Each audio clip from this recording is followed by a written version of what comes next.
বাহ, জিততে গেলাম জিততে গেলাম। কি কি খবর? হলুদ বাহিনী, হলুদ বাহিনীর কোনো খবরই নেই।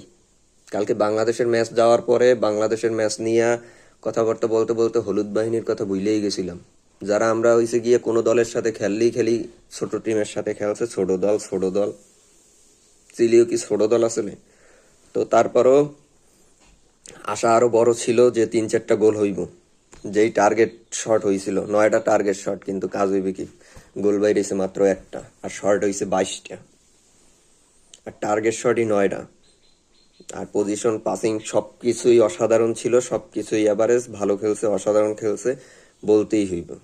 কিন্তু তারপরও একদল বাহিনী বলবে যে না, কি দুর্বল টিম আসলে, ছোট টিম আসলে। ইভেন এগুলোকে যখন খেলা পড়ে আর সময়ও কয় যে ছোট টিমের লাগে খেলছে। এই হলুদ বাহিনী গো, আর কি কমু, তারা তো কালকে ড্র করছে। যাই হোক, ড্র করছে, হারেন নাই, অসাধারণ খেলছেন, ভালো খেলছেন, ভালো খেলেন। আমরাও চাই যে আপনাদের সাথে দেখা হোক, সেমিতে খেলা হোক। তারপরে ভালো খারাপ ওই জায়গায় তো এর আগে বহুত প্রমাণ হয়েছে, ভালো খারাপ তো অত প্রমাণের দরকার নাই। আপনাদের সাথে খেলা হোক, একটা কম্পিটিশন হোক, ভালো একটা ম্যাচ হোক, এটা আমরাও চাই। তবে আশাটা আরো বড় ছিল যে গোল অন্তত 3-0 গোলে অন্তত জিতবো, কিন্তু সেই জায়গায় হচ্ছে গিয়ে একেবারে 87 মিনিটের আগে কোনো গোল পাই নাই। অসাধারণ অ্যাটাক হয়েছে, এবং মোটামুটি আর্জেন্টিনাকে আর কি সচরাচর যেটা দেখি যে তারা কিন্তু বেশি একটা অ্যাটাকিং ফুটবলটা খেলে না।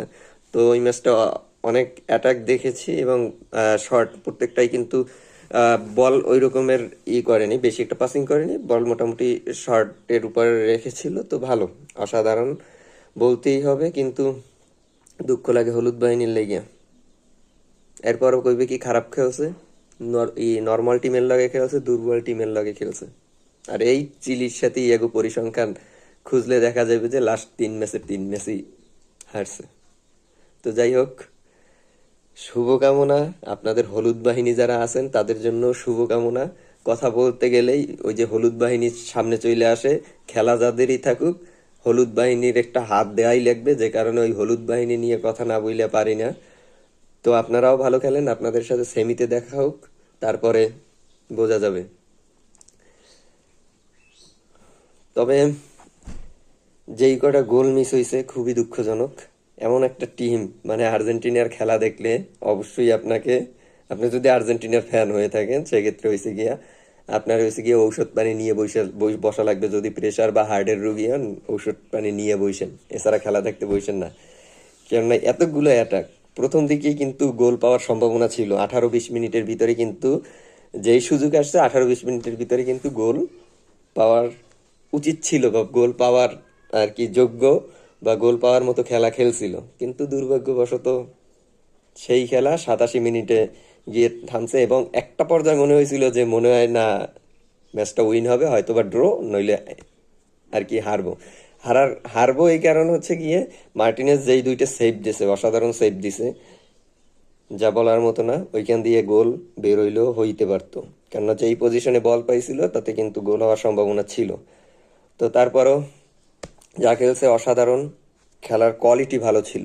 গোল হইছে না হইছে ওইটা দেখার বিষয় না, খেলার কোয়ালিটি ভালো ছিল, পাসিং অ্যাকুরেসি ভালো ছিল, পাস বেশি ছিল, বলের পজিশন ভালো ছিল, এবং হচ্ছে গিয়ে টার্গেট শটও এনাফ টার্গেট শট হয়েছে। 9টা টার্গেট শট একেবারে কম না, 9টা টার্গেট শট অনেক।